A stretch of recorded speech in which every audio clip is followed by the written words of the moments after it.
चलिए शुरू करते हैं। एक मिनट। लास्ट क्लास में कूलॉम्स लॉ के ऊपर क्वेश्चन कर रहे थे ना, और 3 या 4 क्वेश्चन किए थे, बहुत बेसिक से छोटे छोटे। उसी के ऊपर क्वेश्चन करेंगे। एक बार जिसका कूलॉम्स लॉ छूटा हुआ है 2 मिनट के लिए मैं एक्सप्लेन कर देता हूँ ताकि किसी को दिक्कत ना हो। ठीक है। अगर आपके पास 2 चार्ज है, एक Q1 है और दूसरा Q2 है, और दोनों के बीच की दूरी कितनी है? R है। तो एक चार्ज अगर दोनों सिमिलर हैं तो एक दूसरे को क्या करेंगे? रिपेल। और अगर डिसिमिलर है तो एक दूसरे को क्या करेंगे? अट्रैक्ट करेंगे ना। और वो फोर्स की वैल्यू कितनी होगी? फोर्स इज इक्वल टू होगा K Q1 Q2 upon R square ना। और मैंने आपको बताया जनरली आप जो फोर्स का फार्मूला याद रखिएगा वो ये वाला याद रखिएगा, 1/4 pi epsilon not epsilon R Q1 Q2 by R square. ये वाला फार्मूला याद रखिएगा। इसको याद रखने से फायदा क्या है? अगर किसी मीडियम की रिलेटिव परमिटिविटी दी हुई है तो वो वैल्यू यहाँ पे पुट कर सकते हो। समझ आ रही है ना बात? तो ये वाला फार्मूला याद रखना ज़्यादा बेहतर होता है। और जब भी एक चार्ज दूसरे चार्ज को रिपेल या अट्रैक्ट करेगा तो उसी लाइन में करेगा जो लाइन इन दोनों को क्या कर रही है? ज्वाइन कर रही है। अगर रिपेल करेगा तो इधर करेगा, और अगर अट्रैक्ट करेगा तो इधर करेगा। इसी लाइन में करेगा, ऐसे तिरछा नहीं कर सकता। समझ आ रही है ना? अट्रैक्ट या रिपेल उसी लाइन में करेगा जो लाइन इन दो चार्जेस को क्या करती हो? ज्वाइन करती हो। यहां तक क्लियर रहेगा? चलिए इसके क्वेश्चन करते हैं। आज का ये पहला क्वेश्चन, कल बेसिक छोटे छोटे क्वेश्चन करा दिए थे, ध्यान से देखना, ये बहुत अच्छा क्वेश्चन है। कह रहा है when two charges are kept at a distance of 1 meter apart in vacuum, vacuum मतलब एयर मान सकते हो, ठीक है। In vacuum it has some force of repulsion. उसमें क्या दिखता है? सम फोर्स ऑफ रिपल्शन दिखता है। If the force of repulsion between two charges is same when placed in oil. पहले किस में है दोनों चार्ज? दोनों किस में है? वैक्यूम में। ये Q1 और ये Q2, और दोनों के बीच की दूरी कितना है? 1 मीटर। कितना है? 1 मीटर। समझ आ रही ना बात? ये वैक्यूम में है या एयर में है? ठीक है, किसमें है? एयर में। अब इसके बाद इसको उठा करके किस में रख दिया जाता है? किसी मीडियम में रख दिया जाता है। तो किसी मीडियम में जब रख देंगे, ये चार्ज Q1 और ये चार्ज Q2, समझ आ रही ना बात? किसी मीडियम में रख दिया। अब किसी मीडियम में रखने के बाद यहां पे मान लेते हैं दूरी R है अभी फिलहाल के लिए। कितनी है? R है। अब कह रहा है जो फोर्स यहां पे लग रहा है, किसमें? एयर में, वही फोर्स किसके अंदर लग रहा है? ऑयल में रखने पे। तो हकीकत क्या है? जब एयर से किसी मीडियम में रखा जाता है तो फोर्स घट जाता है। फोर्स क्या हो जाता है? घट जाता है। और कितना गुना घटता है? एप्सिलॉन R गुना। इतना गुना घटता है ना, और इसी को डाइइलेक्ट्रिक कांस्टेंट बोलते हैं। इतना गुना घट जाता है। तो इस फोर्स को क्या होना चाहिए था? घटना चाहिए था। घटा नहीं, बल्कि क्या है? बढ़ा नहीं, सेम है। बढ़ा नहीं, क्या है? तो सेम कैसे रह सकता है?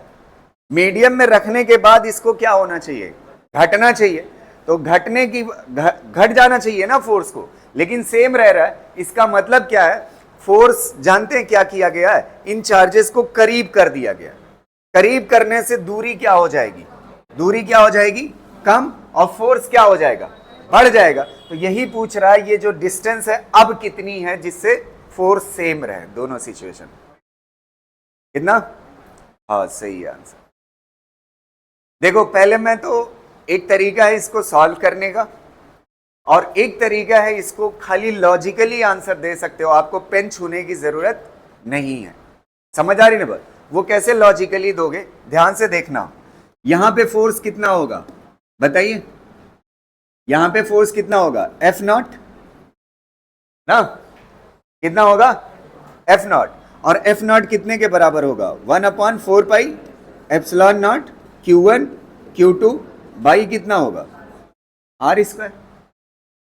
समझ आ रही ना बात।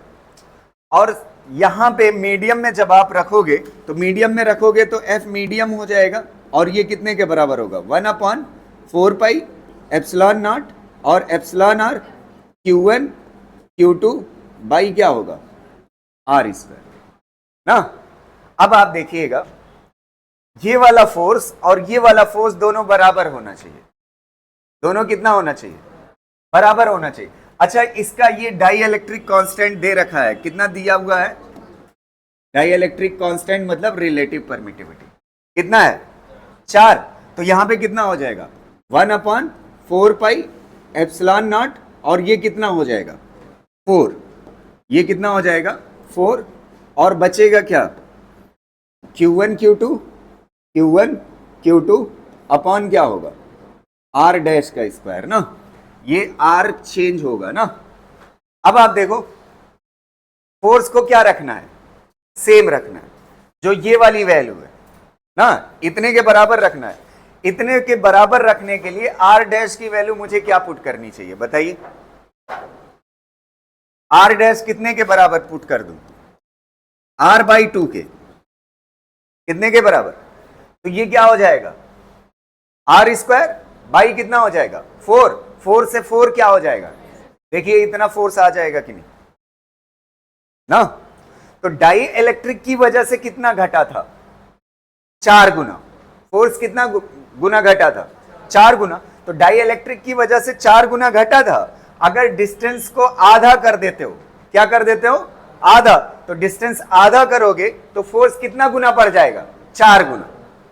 तो डाई इलेक्ट्रिक की वजह से 4 गुना कम, डिस्टेंस की वजह से 4 गुना क्या हो जाएगा बढ़ जाएगा, तो वो 4 कैंसिल नहीं हो जाएगा। समझ आ रही ना बात। एक तो ये तरीका है, अदरवाइज आप क्या कर सकते हो, यहां पे एक चीज आप देखिए, दोनों फोर्स क्या है, दोनों को इक्वेट कर लीजिए, जो कटे काट लीजिए, सॉल्व कर लीजिए, आंसर वही आएगा। देखिए इन दोनों को इक्वल कर लीजिए, तो ये कितना हो जाएगा 1/4 epsilon not Q1 Q2 by क्या हो जाएगा R square is equal to कितना हो जाएगा 1/4 एप्सिलॉन नॉट, और ये कितना हो जाएगा 4, और Q1 Q2 बाई कितना हो जाएगा आर डैश का स्क्वायर। क्या कट रहा है, ये इतना कट जाएगा, इधर से क्या बच जाएगा आर स्क्वायर, और इधर से क्या बच जाएगा 4 R dash square. R dash square निकाल सकते हो, आर डैश निकाल सकते हो, आर डैश जो आएगा वो कितना आएगा R/2 ही आएगा। अगर कहो तो सॉल्व कर दें, इसको पलट दीजिए, पलटेंगे तो क्या हो जाएगा बताइए, जब इसको पलटेंगे R square is equal to 4 R dash का स्क्वायर, इधर आ जाएगा तो कितना हो जाएगा आर स्क्वायर बाई 4, ये आर डैश का स्क्वायर, स्क्वायर उधर जाएगा तो क्या लग जाएगा रूट, तो कितना हो जाएगा, ये कितना आएगा, स्क्वायर रूट को हटा देता है तो कितना बचेगा r, और 4 का रूट कितना होगा 2, R/2 कितना होगा 0.5 ही तो होगा। समझ आ रही ना, r की वैल्यू कितना दिया हुआ है बताइए 1 मीटर ना, तो r की वैल्यू 1 रख दोगे तो कितना आ जाएगा 0.5 मीटर, मतलब दूरी को क्या कर देना है आधा कर देना। क्वेश्चन था ना, मैं तब तक आप बाकी लोग छापिए, आपको समझा देता हूं। पहले एयर में 2 चार्ज थे, फिर इसको उठा करके ऑयल में रख देते हैं, ऑयल में रखा, ऑयल में रखने के बाद हमने देखा दोनों की फोर्स की वैल्यू सेम आ रही। अच्छा ये बताओ, जब एयर से किसी मीडियम में पुट करेंगे तो फोर्स क्या हो जाता है घट जाएगा, और मीडियम की ऑयल की परमिटिविटी, ये क्या कहते हैं डाइलेक्ट्रिक कांस्टेंट जो दिया हुआ है या रिलेटिव परमिटिविटी, वो कितना दिया हुआ है 4, तो फोर्स कितना गुना घट जाएगा 4 गुना, 4 गुना घट गया, 4 गुना फोर्स घटा, कह रहा घटा नहीं बल्कि बराबर है, बल्कि क्या है बराबर, तो बराबर करने के लिए दूरी क्या करना पड़ेगा, तो कह रहा है कितना कम करोगे, तो 4 गुना इसने घटाया, तो 4 गुना दूरी से हम एडजस्ट कर सकते हैं, ये दूरी कितना ले लो आधी, आधी लोगे तो क्या हो जाएगा, आर स्क्वायर बाई 4, 4 4 कैंसिल हो जाएगा, फोर्स बराबर हो जाएगा। तो बस यही क्वेश्चन था, हो गया ना।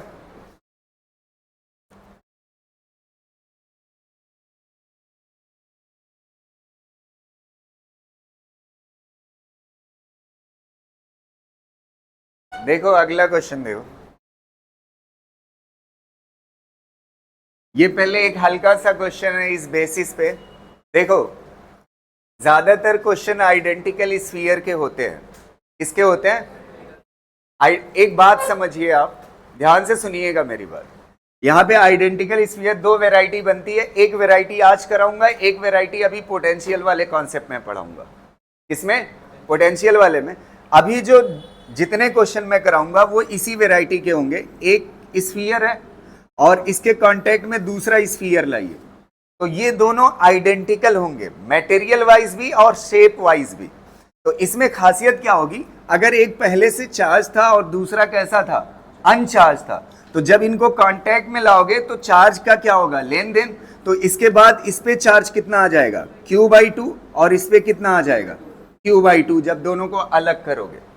तो अभी हम कैसा मान के चल रहे हैं, आइडेंटिकल, लेकिन कोई जरूरी नहीं है बराबर बराबर आए। अगर इसकी साइज या मटेरियल अलग हो जाए तब वो कॉन्सेप्ट होता है कि दोनों पे पोटेंशियल क्या हो जाएगा, सेम, तो चार्ज का लेन देन क्या हो जाएगा, बंद।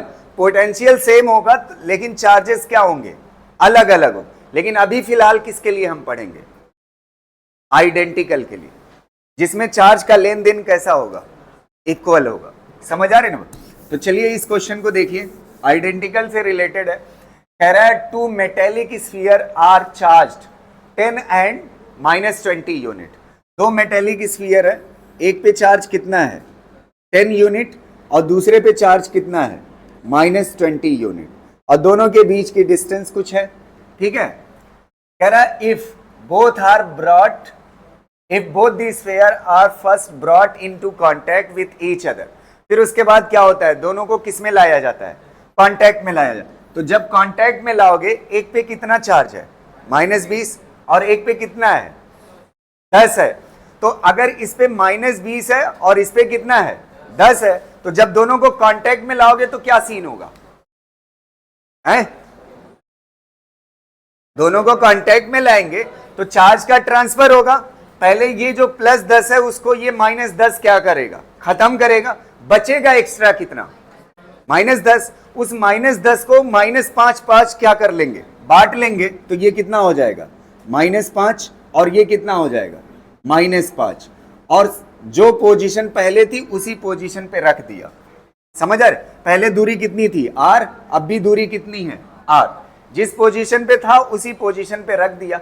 अब कह रहा है then the ratio of forces between two situations is, इस सिचुएशन में और इस सिचुएशन में फोर्स का रेशियो क्या होगा।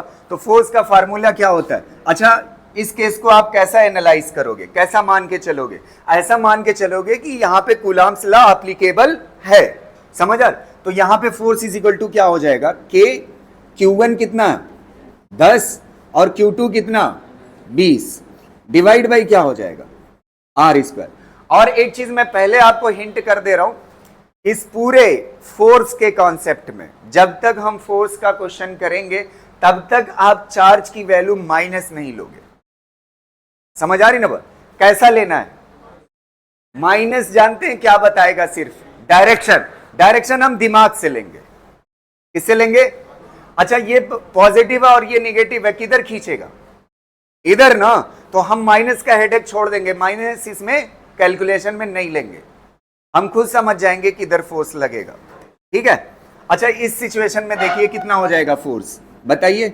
F' हो जाएगा, कितना हो जाएगा K, Q1 Q2 अपॉन कितना हो जाएगा R² ना।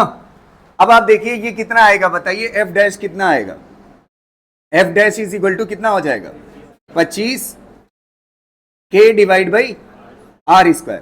और ये वाला आंसर कितना आएगा बताइएगा, 200 K divide by R²।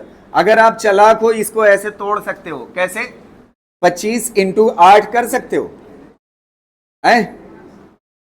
25 into 8 कर सकते हो।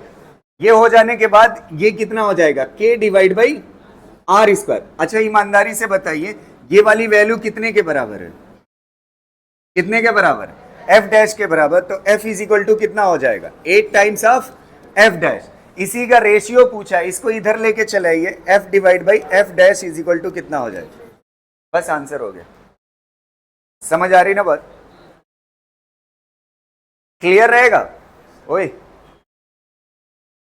1 मिनट जिसका छूटा हुआ है, जो बाद में आया देख ले क्वेश्चन को। कह रहा है 2 चार्जेस है, एक पे कितना है +10 और एक पे कितना है -20 ना, और दोनों कैसे हैं, आइडेंटिकल स्फीयर है। तो पहले कुछ फोर्स लग रहा होगा इसके बीच में। कह रहा है इसके बाद हम दोनों को क्या करते हैं, कांटेक्ट में लाते हैं। कांटेक्ट में लाने के बाद इस पे +10 है और इस पे कितना है -10, तो दोनों क्या हो जाएंगे, ऐड। टोटल चार्ज कितना हो जाएगा, -10। कितना हो जाएगा, अब -10 है, दोनों आइडेंटिकल है, तो आधा ये ले लेगा आधा ये ले, फिर दोनों को अपनी पोजीशन पे रख दीजिए जैसे पहले था, रख दिया। अब कह रहा है इन दोनों कंडीशन में फोर्स का रेशियो क्या होगा।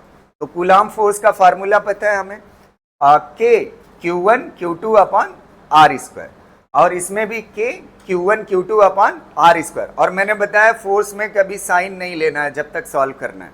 रीजन क्या है, खाली साइन इसलिए है कि फोर्स ऑफ अट्रैक्शन है या फोर्स ऑफ रिपल्शन है, तो वो हम दिमाग से देख लिया करेंगे कि किधर लगेगा फोर्स। ये फोर्स की वैल्यू आ जाएगी, और इस सिचुएशन में जो आएगी वो कितना आएगी, 200 K डिवाइड बाई आर। 200 को हमने तोड़ दिया 8 × 25 में, ठीक है। इतना हिस्सा जो हमें दिख रहा है वो f डैश के बराबर, यहाँ पे रख दिया f divide by f dash निकल, ठीक है।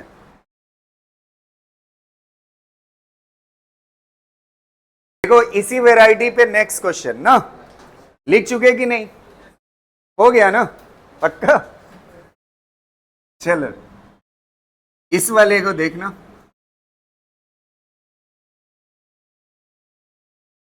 इसका जो आंसर देगा समझ लीजिए पिछला क्वेश्चन समझ गया। 2 identical charge copper sphere A and B have their center separated by a distance of 50 centimetre. 2 charge sphere है A और B, और दोनों का सेंटर सेपरेट है कितने, 50 सेंटीमीटर। अब कह रहा है a third identical uncharged sphere are brought into contact with the first sphere. देखो मैं आपको समझा दे रहा हूं क्वेश्चन, देखना ध्यान से।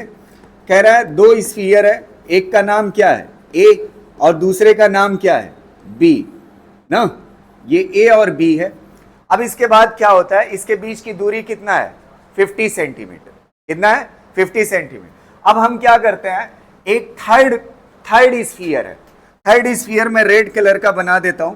थर्ड स्फीयर है, ये थर्ड स्फीयर, इसका नाम रख देते हैं C। क्या रख देते हैं C। अब वो क्या होता है, जो थर्ड स्फीयर है ना वो कैसा है, अनचार्ज है, इस पे कोई चार्ज नहीं है, समझ आ रही है। और ये जो 2 हैं ये दोनों कैसे हैं, पढ़िए, आइडेंटिकली चार्ज है। तो मतलब इस पे क्या मान लीजिए Q और इस पे क्या मान लीजिए Q। यहां तक कोई दिक्कत, दोनों पे चार्ज कितना है Q और Q। और ये जो थर्ड वाला है वो कैसा है, अनचार्ज है। कैसा है, अनचार्ज। अब इसके बाद क्या होता है, इस थर्ड वाले को पहले इसके कांटेक्ट में लाते हैं। जब इसके कांटेक्ट में लाएंगे तो क्या सीन होगा, आधा ये रखेगा आधा ये रखेगा। तो चलिए इस पे चार्ज कितना हो गया, पहले वाले पे Q/2 हो गया ना। अब इसके बाद क्या होता है, इस वाले पे चार्ज कितना आ जाएगा, कितना आ जाएगा Q/2 आ जाएगा। अब इसको कांटेक्ट में लाते हैं, इसके कौन सा A वाला ना, हाँ सही। अब इसको कांटेक्ट में लाते हैं इसके, तब क्या सीन होगा बताइए, इस पे चार्ज कितना है और इस पे, तो कितने का लेन देन होगा। अभी देखो आधे से ज्यादा स्ट्रेंथ ऐसी होगी जो ये नहीं बता पाएगी कि कितना कितना चार्ज होगा। अच्छा इस पे Q था, इस पे 0 था, तो कितना लेन देन हुआ, आधे का लेन देन ना। इस पे Q/2, इस पे Q/2। अब इसको इसके कांटेक्ट में लाते हैं, इस पे Q/2 है और इस पे कितना है Q है, तो चार्ज कितना होगा बताइए एक दूसरे पे, है 3Q/4 होगा। और जिसको ऐसे ना समझ आए, देखो इसके पास 1 रुपये था, इसके पास 0 रुपये था। कितना था? 0। तो जब दोनों कांटेक्ट में आएंगे तो बराबर बराबर बांट लेंगे। इसके पास कितना हो जाएगा? 50 पैसा। इसके पास कितना हो जाएगा? 50 पैसा। अच्छा, इसके पास ऑलरेडी कितना है? 1 रुपये। तो ये 50 पैसे वाला 1 रुपये के कांटेक्ट में आएगा, फिर बराबर बराबर लेना है, तो कितना कितना मिलेगा? 75 पैसा 75 पैसा। 75 पैसे को ही 3/4 बोलते हैं। हाँ, फर्स्ट ऑप्शन। तो कितना हो जाएगा चार्ज इस पे? कितना हो जाएगा? 3/4 हो जाएगा। नहीं समझ आया? आ जाएगा ना? इस पे कितना है? देखो, जिसको नहीं समझ में आया, मैं आपको एक और तरीका बता रहा हूं। अब पैसे से ज्यादा आसान क्या हो सकता है? पैसा तो चलो नहीं समझ आया तब भी मान लेते हैं। ये Q/2 है और ये कितना है? Q है। दोनों को कांटेक्ट में लाओगे तो गैप कितने चार्ज का है? कितने का डिफरेंस है यार? Q/2 का ना। कितने का डिफरेंस है? अब उस Q/2 को आधा ये लेगा, आधा वो लेगा ना। तो Q/2 का आधा कितना होगा? Q/4। कितना होगा? तो Q/4 ये लेगा, इस पे Q/4 क्या हो जाएगा? बढ़ जाएगा। और इस पे Q/4 क्या हो जाएगा? घट जाएगा। जब Q/4 माइनस करोगे 3Q/4 ही आएगा। अब देखिए, फोर्स निकाल दीजिए। पहली सिचुएशन में फोर्स कितना होगा बताइए? K Q1 Q2 upon R² ना। और वही दूरी इसमें भी है, तो ये कितना हो जाएगा? Force is equal to K Q1 कितना है? Q/2 और Q2 कितना है? तो Q² हो जाएगा ना, 3/4। और डिस्टेंस कितना हो जाएगी? R²। अच्छा, इतना हिस्सा देखिए, आप इस वाले से कंपैरिजन करिए। ये F' मान लो, ये इतना हिस्सा कितने के बराबर है? येलो कलर वाला कितने के बराबर? F 3F/8। कौन सा आंसर हो जाए? समझ आ रही ना? चलो अगला क्वेश्चन देखिएगा। नेक्स्ट क्वेश्चन लिख चुके ना? देखिएगा ये नेक्स्ट क्वेश्चन। अच्छा, एक पहले, अच्छा इसी वैरायटी पे करते हैं, पहले टफ वाला ही करते हैं। इस वाले क्वेश्चन को बताओ, देखते हैं कौन बता पाता है। Electrical force between 2 point charges is 200 newton. If we increase 10% charge on one of the charge and decrease 10% charge on the other, then electrical force between them for the same distance becomes ना। इसको बहुत ही अच्छा question है। कह रहा है 2 charges है। कितने चार्ज हैं? 2 चार्जेस, एक ये वाला चार्ज और एक ये वाला चार्ज ना। और इसके बीच की दूरी कितना है मान लेते हैं? R है। पहले चार्ज कितना था? Q और Q मान लेते हैं। पहले चार्ज कितना था? Q और Q। Electrical force between 2 point charges is 200 Newton. कितना है? अच्छा, इस वक्त फोर्स कितना लग रहा है? 1 मिनट समझ लो। इस वक्त फोर्स कितना लग रहा है? F is equal to K Q1 Q2 मतलब Q² डिवाइड बाई कितना? R² इज इक्वल टू कितना है? 200 न्यूटन ना। अब इसके बाद इस वाले चार्ज पे 10% चार्ज क्या करते हैं? घटा देते हैं। और दूसरे पे 10% क्या करते हैं? बढ़ा देते हैं। अच्छा, बढ़ाना और घटाना याद है कैसे बताया था? यूनिट एंड मेजरमेंट में देखना ध्यान से। अगर किसी पे 10% बढ़ गया है तो उसको लिखने का तरीका ये होता है, जैसे मान लेते हैं x2 है। क्या है? x2 है। x2 10% बढ़ गया तो 1 + 10 डिवाइड बाई कितना होगा? 100। और ये क्या हो जाएगा? x1। तो ये कितना हो जाएगा बताइए? सॉल्व करोगे तो x2 10% बढ़ना मतलब 110 डिवाइड बाई क्या होगा? 100 x1। तो 10% ये बढ़ना है ना, तो 10 बढ़ा दिया। और अगर 10% घटना होता तब तो यहां पे कितना हो जाता? 90/100 हो जाता। अब देखिएगा, ये जो चार्ज है ना, ये जो चार्ज है, इस पे कितना चार्ज हो जाएगा बताइए? 10% पहले वाले को क्या हो जाता है? बढ़ जाता है। तो कितना हो जाएगा 110 डिवाइड बाई 100 क्यू, ये हो जाएगा। और दूसरा वाला चार्ज कितना हो जाएगा 90 बाई 100 कितना हो जाएगा क्यू।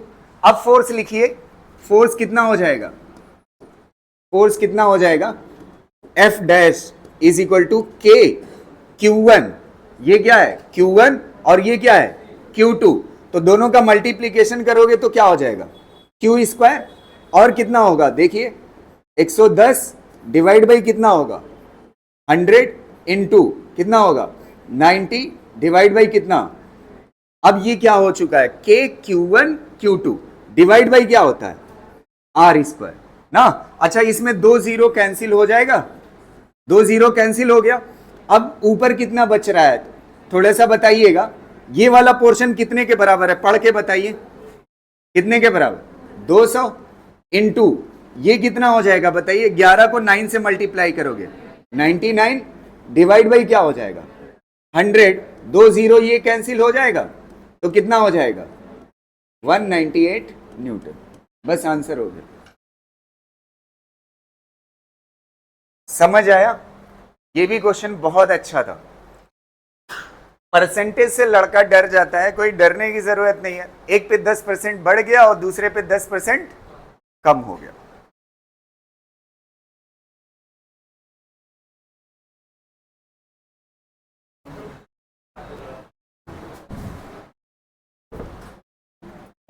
यहां तक क्लियर है ना ये question.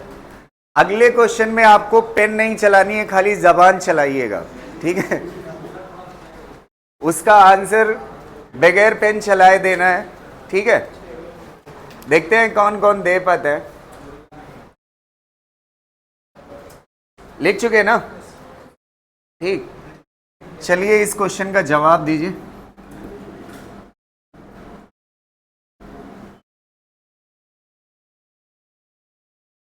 The distance between two charges is reduced to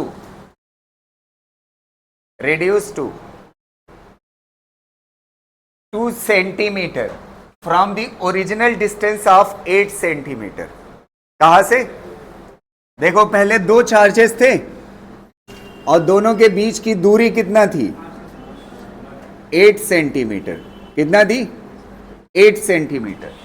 अब इसके बाद ये दूरी घट करके कितना हो जाती है, कितना हो जाती है 2 सेंटीमीटर, कितना हो जाती है 2 सेंटीमीटर। तो कह रहा है फोर्स कितना फैक्टर से इंक्रीज कर जाएगा, कितना गुना बढ़ जाएगा, दूरी कितना गुना। अच्छा फोर्स का फार्मूला क्या होता है K Q1 Q2 upon R square, 16 सही है। अच्छा ये बताओ फोर्स और दूरी का रिलेशन कैसा है, इनवर्स। चार्ज को तो हम बदल नहीं रहे, दूरी कितना गुना घटाई है 4 गुना, दूरी कितना गुना घटाई है 4 गुना। तो 4 यहां पे रखोगे ना, स्क्वायर है, दूरी को कितना गुना घटाया, तो दूरी को 4 गुना घटाना मतलब r/4 करना ना। r/4 का स्क्वायर करोगे तो क्या हो जाएगा r स्क्वायर डिवाइड बाई 16, 16 कहां चला जाएगा ऊपर, तो फोर्स कितना गुना बढ़ जाएगा 16 गुना। तो इसको करने की जरूरत है, हो जाएगा ना। एक चीज आप गलती मत करिएगा, वो जानते हैं क्या है, एक मिनट ध्यान से सुनना। यहां पे क्या लिखा हुआ है क्वेश्चन में, रिड्यूस टू 2 सेंटीमीटर। अगर यहां पे रिड्यूस बाई लिखा होता तो ये 8 से 6 सेंटीमीटर होता। समझ आ रही ना बात। बस इस क्वेश्चन में गेम यही हो सकता है, यहां पे रिड्यूस 2 लिखा है ना, तो 8 से घट करके कितना हो गया 2 सेंटीमीटर। रिड्यूस बाई लिखा होता तो 8 से घट के कितना होता 6 होता। फिर उसके बाद सॉल्व करना पड़ता। कर ले जाओगे तो कितना गुना फोर्स बढ़ जाएगा 16 गुना। कर दे हम या कर ले जाओगे, हो जाएगा ना। दूरी 4 गुना घटेगी, दूरी 4 गुना घटेगी तो फोर्स 16 गुना बढ़ जाएगा।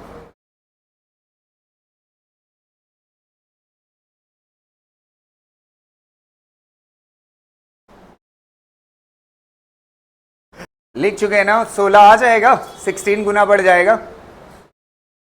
कर ले जाओगे ना, आप कर पाओगे, है, नहीं कर पाओगे। ये दूरी की जगह पे कितना रख देना, 8 से घट के कितना हुई है 2, तो पहले r थी, अब कितना हो जाएगी r/2। तो जब r/2 रखोगे तो ये f डैश हो जाएगा k q1 q2 अपॉन, इसकी जगह पे क्या हो जाएगा r/ कितना दूरी घटी है 4 गुना ना, तो r/4 का क्या हो जाएगा स्क्वायर हो जाएगा। तो जब आप इसको लिखोगे k q1 q2 divide by कितना हो जाएगा r², और ये 4 का स्क्वायर कितना होगा 16। डिवाइड में लिखने से बेहतर है कहाँ लिख लीजिए ऊपर। अगर इतना हिस्सा देखोगे ये वाला, ये कितने के बराबर, जो पहले f था, तो यहाँ पे f dash is equal to कितना हो जाएगा 16 टाइम्स f। ठीक है, ये देखिए नीट का क्वेश्चन है, इसको पूरा सॉल्व नहीं करना है, बस ऑर्डर देखना है। बहुत अच्छा क्वेश्चन है। कह रहा है suppose the charge of a proton and electron are differ slightly. Electron और प्रोटॉन पे चार्ज जनरली क्या होता है सेम होता है, लेकिन ये कह रहा है कि हमारी बात मानो कि इलेक्ट्रॉन और प्रोटॉन का जो चार्ज है वो स्लाइटली एक दूसरे से क्या करता है डिफर करता है। अब इसमें से कह रहा है उसमें से एक चार्ज जो है वो -e है और दूसरा चार्ज कितना है E प्लस डेल्टा ई। मतलब इसमें से एक इलेक्ट्रॉन प्रोटॉन है वो कैसा रखता है E प्लस डेल्टा ई। तो देखिए डिफरेंस है ना दोनों चार्ज में, कितने का डिफरेंस है डेल्टा ई का डिफरेंस है। दोनों को जोड़ देंगे ना तो कितना आएगा डेल्टा ई का डिफरेंस है इलेक्ट्रॉन और प्रोटॉन में। अब कह रहा है if the net of electrostatic force and gravitational force between the hydrogen atoms placed at a distance small d apart is 0। इसका मतलब आप समझ रहे हो, कह रहा है if the net electrostatic force and gravitational force between the hydrogen atom placed at a distance small d। एक हाइड्रोजन एटम यहां पे है, हाइड्रोजन एटम यहां पे और एक हाइड्रोजन एटम यहां पे, दो हाइड्रोजन एटम है और दोनों के बीच की दूरी कितना है स्मॉल डी है। कितना है स्मॉल डी। अच्छा हाइड्रोजन एटम के पास कितने इलेक्ट्रॉन और कितने प्रोटॉन होते हैं, एक इलेक्ट्रॉन एक प्रोटॉन होता है। तो अगर एक इलेक्ट्रॉन एक प्रोटॉन होता है तो इस पे चार्ज कितना आएगा, इलेक्ट्रॉन का चार्ज कितना है -e और प्रोटॉन का चार्ज कितना है E प्लस डेल्टा ई। तो प्रोटॉन इस पे क्या कहते हैं हाइड्रोजन एटम पे चार्ज कितना आएगा डेल्टा ई। हाइड्रोजन एटम पे टोटल चार्ज क्वेश्चन के अकॉर्डिंग कितना आएगा डेल्टा ई। तो इस पे चार्ज कितना है डेल्टा ई और इस पे चार्ज कितना है डेल्टा ई। यहां तक क्लियर। और ये दोनों कौन से एटम है हाइड्रोजन एटम। एक हाइड्रोजन एटम पे एक इलेक्ट्रॉन और एक प्रोटॉन होता है, तो ये एक इलेक्ट्रॉन और ये एक प्रोटॉन दोनों को जोड़ोगे तो कितना आएगा डेल्टा ई। अब इसके बाद कह रहा है ये डी डिस्टेंस पे रखे हुए हाइड्रोजन एटम दो फोर्सेस लगाते हैं।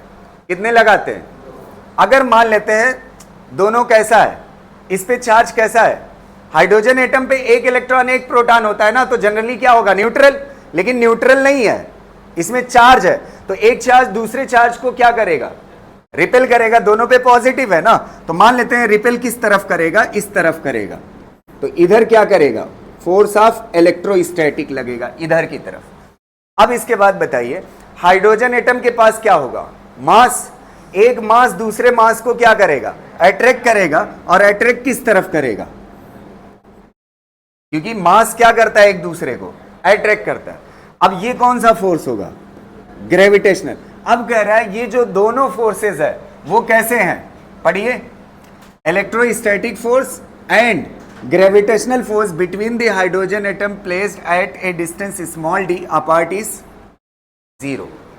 मतलब इस पे नेट फोर्स कितना है, जितना इलेक्ट्रोस्टैटिक है उतना ग्रेविटेशनल है। तो आपसे कह रहा है E की वैल्यू डेल्टा E की वैल्यू किस ऑर्डर की होगी, इसमें से कौन सा ऑप्शन सही होगा। और यहां पे मास ऑफ हाइड्रोजन दिया हुआ है, समझ आ रही ना। सॉल्व कौन सा ऑप्शन डी ना, हाँ सही है। अब आप क्या करोगे F इलेक्ट्रोस्टैटिक बराबर होगा किसके F ग्रेविटेशनल के। F इलेक्ट्रोस्टैटिक का फार्मूला क्या होगा के Q1, Q1 कितना है डेल्टा ई, Q2 कितना है, तो Q1 Q2 कितना हो जाएगा डेल्टा ई का स्क्वायर डिवाइड बाई कितना हो जाएगा डी स्क्वायर, ये डी स्क्वायर हो गया, is equal to gravitational force कितने के बराबर होगा जी m1 m2, m1 m2 दोनों सेम है ना हाइड्रोजन, तो क्या हो जाएगा m स्क्वायर डिवाइड बाई दूरी कितना हो जाएगी D square, D square D square क्या हो जाएगा कैंसिल। अच्छा k की वैल्यू आप जानते हो कितना होती है 9 इंटू 10 टू द पावर 9। अच्छा g की वैल्यू कितना होती है 6.67 इंटू 10 टू द पावर -11, और ये मास दिया हुआ है कितने के बराबर है 1.6 इंटू 10 टू द पावर -27 का क्या कर दोगे स्क्वायर। आपको डेल्टा ई की वैल्यू बताना है इस पावर के फॉर्म में, बताइए कौन सा ऑप्शन है, सॉल्व करिए।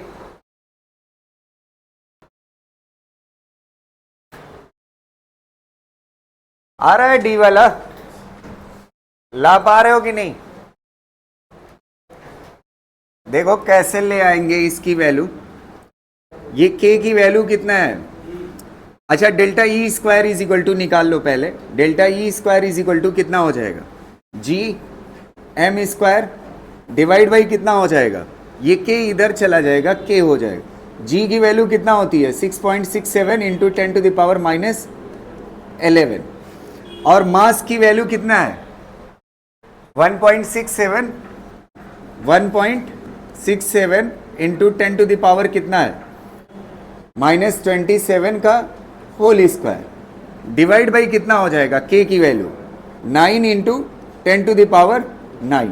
एक मिनट ध्यान से सुनिएगा, ये 10 की पावर कितना है -11, और ये 10 की पावर कितना है -27, और उसका क्या है स्क्वायर, तो पावर की पावर क्या हो जाती है मल्टीप्लाई, तो 10 की पावर कितना हो जाएगा -54, तो 10 की पावर कितना है -11, 10 की पावर कितना है -11, और इंटू 10 की पावर कितना हो जाएगा -54।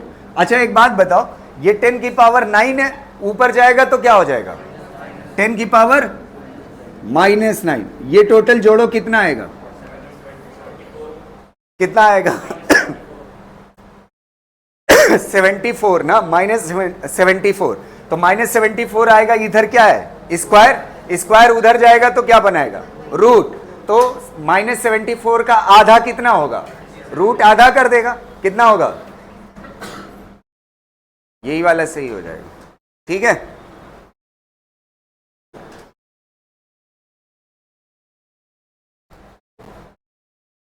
यहां तक हो गया, एक क्वेश्चन और कराते हैं जो कहीं ना कहीं रिलेट करता हुआ है फ्रिक्शन चैप्टर से, किससे फ्रिक्शन से, और उसमें मिक्सअप है कौन सा कॉन्सेप्ट इलेक्ट्रोस्टैट का, बढ़िया क्वेश्चन है ये, मिक्सअप पे क्वेश्चन आते हैं तो थोड़ा सा हम उसको समझ लेते हैं।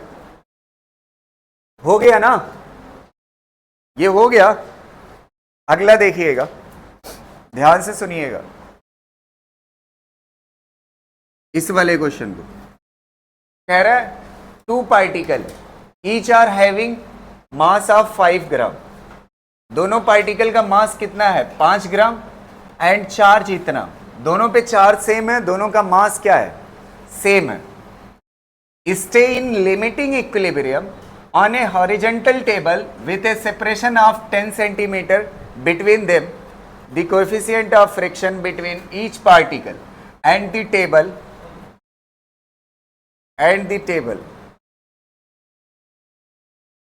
is same, find the value of mu, मतलब कोएफिशिएंट ऑफ फ्रिक्शन पूछ रहा है। अब जिसका फ्रिक्शन चैप्टर छूटा हुआ है ध्यान से देखे इस बात को, ठीक है। देखो अगर कोई चीज किसी टेबल पे रखी हुई है, ये टेबल है जहां पे क्या चीज है फ्रिक्शन है, जहां पे क्या चीज है फ्रिक्शन है, तो दो वैरायटी हो सकती है इस कॉन्सेप्ट पे, दोनों मैं करा रहा हूं, ध्यान से समझना। दो चार्जेस हैं जिनके पास साथ साथ में क्या है मास भी है, एक चार्ज ये है और एक चार्ज ये है ना, इसका मास कितना है 5 ग्राम और चार्ज कितना है 1 इंटू 10 टू द पावर कितना -7, इसका भी चार्ज कितना है 1 × 10⁻⁻7, और दोनों का मास कितना है 5 gram. Stay in limiting equilibrium on the horizontal table with a separation of 10 centimetre. दोनों के बीच में गैप कितने का है, ये 10 सेंटीमीटर। सेंटीमीटर को मीटर में बदल लीजिए तो कितना हो जाएगा 0.1 मीटर। यहां तक कोई दिक्कत नहीं। अब अगली चीज सुनिएगा ध्यान से, एक चीज आप समझिए, जब अच्छा दोनों पॉजिटिव चार्ज है ना, दोनों कैसे हैं पॉजिटिव चार्ज, तो एक पॉजिटिव चार्ज दूसरे पॉजिटिव चार्ज को क्या करेगा रिपेल करेगा। तो रिपेल करेगा तो अगर स्मूथ होगा तो इधर चलेगा ना, अगर स्मूथ होगा तो इधर चलेगा। तो इधर कौन सा फोर्स लग रहा है बताइए, इलेक्ट्रोस्टैटिक फोर्स लग रहा है ना, जो इसको इधर चलाना चाहता है। अगर स्मूथ होता तो चल जाता। अब इसको रोक कौन रहा है, रोकेगा कौन बताइए, टेबल का फ्रिक्शन रोकेगा। इसको कौन रोकेगा, फ्रिक्शन। अगर ये फ्रिक्शन इलेक्ट्रोस्टैटिक फोर्स के बराबर है तो ये क्या रहेगा, रुका रहेगा। क्या रहेगा, रुका रहेगा। तो अगर रुका रहेगा तो आपसे कह रहा है आप ये बताइए टेबल और पार्टिकल के बीच की फ्रिक्शन कोएफिशिएंट कितना होगा ना, कितना 0.45। देखते हैं कितना आंसर आता है। ठीक है, मेरे ख्याल से सही ही होगा। देखो कैसे करेंगे, इधर की तरफ कौन लग रहा है बताइए, इलेक्ट्रोस्टैटिक, और इधर कौन लग रहा है फ्रिक्शन। ये दोनों आपस में क्या होंगे, बराबर होंगे, तभी तो नहीं चलेगा ना। अब फ्रिक्शन जिसका छूटा हुआ है उसको मैं आपको बता रहा हूं, लिमिटिंग फ्रिक्शन की वैल्यू जो होती है वो कितने के बराबर होती है, μmg के बराबर। mg जो होता है वो वेट होता है। क्या होता है, वेट। रिएक्शन क्या होती है, रिएक्शन। तो अगर आप देखोगे फ्रिक्शन फोर्स जो है वो कितने के बराबर है, म्यू क्या है, फ्रिक्शन कोएफिशिएंट, और m क्या है, मास, और g क्या है, एक्सीलरेशन ड्यू टू ग्रेविटी। यहां तक क्लियर है। बराबर होगा, इलेक्ट्रोस्टैटिक फोर्स कितने के बराबर होगा, k q1 q2 दोनों क्या है, सेम। तो कितना हो जाएगा 1 × 10⁻⁻7 का क्या स्क्वायर, डिवाइड बाय डिस्टेंस कितना 0.1 का क्या हो जाएगा स्क्वायर। अच्छा एक बात बताओ, आपसे पूछा क्या है, म्यू की वैल्यू, मास कितना दिया हुआ है 5 ग्राम, रख दीजिए। जी की वैल्यू कितना होती है 10, रख करके के की वैल्यू कितना होती है 9 × 10⁻9 होती है, रखिए म्यू की वैल्यू आ जाएगी। मेरे ख्याल से 0.18 समथिंग आना चाहिए ना। हाँ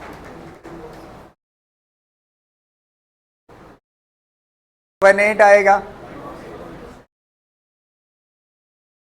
हमें करना पड़ेगा या हो जाएगा, के की वैल्यू कितना लोगे 9 × 10⁻9, के की वैल्यू 9 × 10⁻9 रखोगे।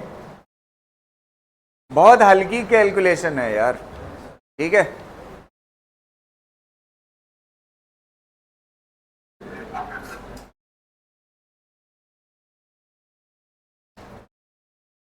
चलो यार बहुत टाइम ले रहे हो जाएगा कि नहीं यार।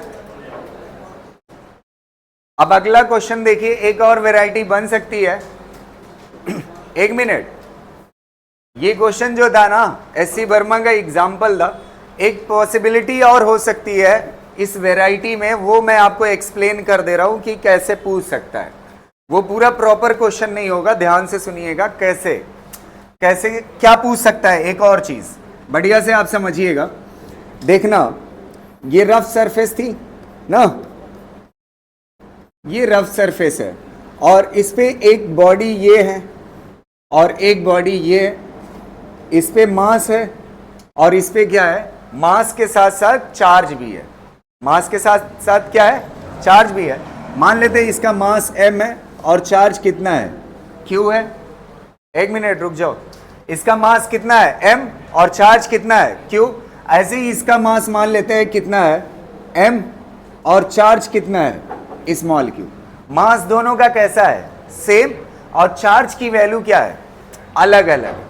अब इसके बाद एक बात समझिएगा, ध्यान से सुनना, रुकिए बढ़िया से समझिए इस चीज को। पूछा क्या जा सकता है क्वेश्चन, जब इस वाले को ये वाला क्या करेगा, ब्लॉक रिपेल करेगा, तो तो रिपेल करेगा तो इधर की तरफ क्या लगाएगा, फोर्स लगाएगा, इधर की तरफ क्या लगाएगा, फोर्स लगाएगा, और ये कैपिटल एफ होगा। अच्छा एक बात बताओ, जैसे जैसे इसकी दूरी बढ़ाता जाऊं मैं, इसकी दूरी बढ़ा दूं मैं, ये यहां से, ध्यान से सुनिएगा, इसको फील करिएगा, इसकी दूरी मैंने बढ़ा दी। अच्छा ये अभी किसी दूरी पे रखा हुआ है, जैसे जैसे दूरी बढ़ाओगे तो ये वाले फोर्स की वैल्यू क्या होगी, तो इधर ले जाने पे फोर्स की वैल्यू घट रही है ना। अच्छा उल्टा सोचो, इधर लाने पे फोर्स की वैल्यू ये क्या होगी, बढ़ेगी, क्योंकि फोर्स इज इक्वल टू क्या होता है, के Q1 Q2 by R square. दूरी घटेगी तो फोर्स क्या होगा, बढ़ेगा। तो जैसे जैसे करीब लाओगे तो फोर्स की वैल्यू क्या होगी, बढ़ेगी। तो एक चीज आप समझिए, इधर की तरफ फोर्स लग रहा है और पीछे की तरफ कौन लग रहा है, फ्रिक्शन। क्या लग रहा है, और ये जो फ्रिक्शन का फार्मूला होता है, जिन्होंने पढ़ा है फ्रिक्शन चैप्टर में, ये जो फ्रिक्शन का फार्मूला होता है ये म्यू mg लिमिटिंग होता है। क्या होता है, एक मिनट, जिसका छूटा हुआ है उसको भी समझ आ जाएगा, बस केयर करिएगा थोड़ा देर। समझ आ रही ना, बहुत बढ़िया से समझिएगा। जैसे क्या होता है, एक सरफेस है और उस पर ब्लॉक रखा हुआ है, ये जिनका छूटा हुआ है उसके लिए मैं समझा रहा हूं। एक ब्लॉक रखा हुआ है ना, अब इस ब्लॉक को मुझे धक्का देना है। क्या करना है, धक्का देना है। तो मान लेते हैं ये इसकी जो सरफेस की फ्रिक्शन कोएफिशिएंट की वैल्यू है वो मान लेते हैं 0.2 है, और इसका जो मास है वो मान लेते हैं m इज इक्वल टू कितना है, 10 है, और g की वैल्यू जो है वो मान लेते हैं कितनी होती है, 10 होती है। म्यू mg को रखिए और सॉल्व करिए, कितना आएगा, 0.2 इंटू 10 इंटू कितना आएगा 10, ये कितना हो जाएगा 20 न्यूटन। कितना हो जाएगा, ये जानते हैं 20 न्यूटन कौन सा फोर्स है, ये वो फोर्स है जो मैक्सिमम फोर्स है जो इस सरफेस को क्या कर सकता है, रोक सकता है। कितना रोक सकता है, ये मैक्सिमम वैल्यू ऑफ क्या है, फ्रिक्शन है। लेकिन फ्रिक्शन लगता कितना है, अगर इधर से आपने बॉडी पे अप्लाई किया 1 न्यूटन, तो इधर फ्रिक्शन कितना लगेगा, 1 न्यूटन ही लगेगा। और इसका रीजन मैंने बताया था कि अगर ये फोर व्हीलर है, आप ऐसे 1 न्यूटन से धक्का दीजिए, मान लेते हैं फोर व्हीलर को धकेलने के लिए 20 न्यूटन चाहिए, तो आपने धक्का कितना दिया, 1 न्यूटन। तो फोर व्हीलर ऐसा नहीं है कि 1 न्यूटन से धक्का दिया और फोर व्हीलर आपको 20 से धकेल देगी, ऐसा होता है, वो जानवर तो है नहीं कि पलट के है कि नहीं, आपने उधर धक्का दिया तो वो आपको दे दिया, ऐसा तो है नहीं। आपने कितना लगाया, 1, तो वो गाड़ी कितना लगाएगी, 1 ही लगाएगी अपोजिट में। तो आप लगाओगे 10 तो पीछे फ्रिक्शन कितना लगेगा, 10। आप लगाओगे 20 तो फ्रिक्शन कितना लगेगा, 20। आप 20 से ज्यादा लगा दोगे तो गाड़ी क्या करेगी, चलने लगे। तो ये वाली जो वैल्यू होती है ये लिमिटिंग होती है, मैक्सिमम। ये क्या होती है, मैक्सिमम फ्रिक्शन की वैल्यू, ये तुरंत नहीं लगता। तो अब आप बताइए, ध्यान से सुनना, यहां पे ये जो अप्लाइड फोर्स था इस बॉडी पे, दूरी क्या थी, ज्यादा। तो दूरी ज्यादा थी तो फोर्स क्या था, कम। तो यहां पे फ्रिक्शन की वैल्यू कम होगी ना, फिर उसके बाद इसको दूरी को क्या कर रहे हो, कम। तो फोर्स ये वाला क्या हो रहा है, ग्रीन कलर वाला बढ़ रहा है। अच्छा फ्रिक्शन की वैल्यू क्या हो रही है, अच्छा ये बढ़ेगा फोर्स, तो ये भी तो बढ़ेगा। जैसे यहां पे अप्लाई 1 न्यूटन किया तो फ्रिक्शन कितना हुआ, 1। 10 किया तो कितना हुआ, 10। 20 किया तो कितना लगा, 20। अब फ्रिक्शन के पास 20 से आगे ताकत नहीं है, अब लगाओगे 20 से आगे तो ये क्या होगा, चलने लगे। तो ऐसे ही ये इसको इधर ला रहे हो ना, तो फोर्स की वैल्यू क्या हो रही है, ग्रीन कलर वाली बढ़ रही है, और साथ साथ में फ्रिक्शन की भी वैल्यू क्या हो रही है, बढ़ रही है। एक लिमिट के बाद फ्रिक्शन क्या होगा, बढ़ना क्या हो जाएगा, बंद हो जाए। तो आपसे ये दूरी पूछ सकता है, ये मिनिमम दूरी कितनी होगी, जहां पे नेट फोर्स क्या हो जाएगा, 0 हो जाएगा। समझ आ रहे, आप इस ब्लॉक को मिनिमम कहां तक ला सकते हो, जिसपे ब्लॉक क्या रहेगा, रेस्ट में रहेगा। अच्छा यहां से ले करके यहां तक की दूरी में अगर ब्लॉक रहता है तो किस में रहेगा, रेस्ट में। अब अगर और आगे लाओगे तो ये F की वैल्यू क्या हो जाएगी, और बढ़ जाएगी। और फ्रिक्शन की ताकत कितना है, सिर्फ 20 न्यूटन। अब इससे ज्यादा फ्रिक्शन नहीं हो सकता, तो ये ब्लॉक क्या करने लगेगा, चलने लगेगा। तो ये मिनिमम दूरी पूछ सकता है, क्या पूछ सकता है, मिनिमम दूरी। अब देखिए ये मिनिमम दूरी कैसे निकालोगे, ध्यान से सुनना। इधर कौन सा लग रहा है, इधर कौन सा फोर्स लग रहा है, इलेक्ट्रोस्टैटिक। ये कितने के बराबर है, K Q1 Q2 बाई कितना होगा आर स्क्वायर, और इधर की तरफ कौन लगेगा फ्रिक्शन, फ्रिक्शन कितने के बराबर होता है म्यू एम जी, यहां पे जो आर निकल के आएगा वो कौन सा होगा डी मिनिमम, कौन सा होगा डी मिनिमम। बस इसको कर लो, यहां से आ सकता है क्वेश्चन।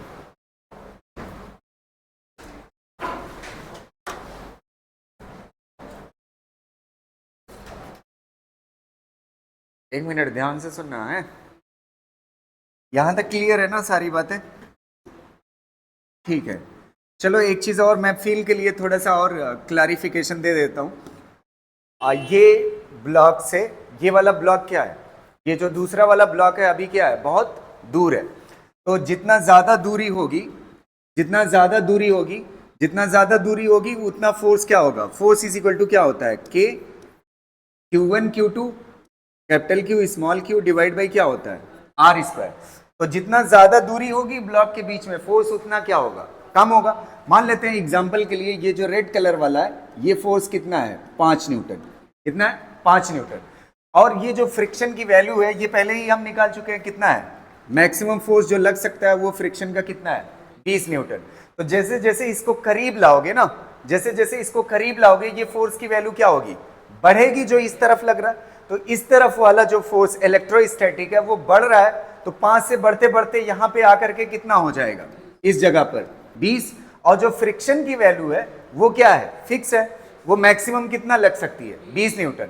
तो ये वाला फोर्स लगातार क्या हो रहा है, जैसे जैसे करीब ला रहे हो बढ़ रहा है, बढ़ते बढ़ते कितना हो जाएगा 20 न्यूटन। इस कंडीशन में ये वाला फोर्स और ये वाला फोर्स क्या होगा बराबर होगा, क्या होगा बराबर होगा। और जब बराबर होगा तो ये अच्छा इससे जरा सा अंदर लाओगे तो ये फोर्स क्या हो जाएगा 20 से ज्यादा हो जाएगा, तो ब्लॉक क्या होगा चलने लगे। तो इसका मतलब यहां से चलाते चलाते ला रहे थे, ये वो जगह है जहां तक आप इस ब्लॉक को क्या कर सकते हो ला सकते हो, और यहां तक ब्लॉक किस में रहेगा रेस्ट में रहेगा, किस में रहेगा रेस्ट में। और इससे जरा सा भी आगे बढ़ाओगे तो ब्लॉक क्या करने लगेगा चलने लगे। तो आपसे ये मिनिमम दूरी पूछ सकता है ना। तो इस वक्त ये अप्लाइड फोर्स, ये जो इलेक्ट्रोस्टैटिक फोर्स है बराबर है किसके फ्रिक्शन के। तो ये देखिए इलेक्ट्रोस्टैटिक फोर्स आगे की तरफ और ये फ्रिक्शन पीछे की तरफ, तो इसमें ये जो दूरी होगी ये दूरी कौन सी होगी मिनिमम होगी, यहां से मिनिमम दूरी आप निकाल सकते हो इस फॉर्म में। क्लियर रहेगा। तो आज की क्लास इतना ही, और आज थोड़ा कम पढ़ा रहा हूं, टेस्ट है जस्ट इसके बाद, ठीक है। और बाकी इससे आगे देखेंगे कल, ठीक है, प्रिंसिपल ऑफ सुपरपोजिशन का कॉन्सेप्ट, ठीक। तो चलिए टेस्ट दीजिए आप लोग और एंजॉय करिए, ठीक है। Thank you so much.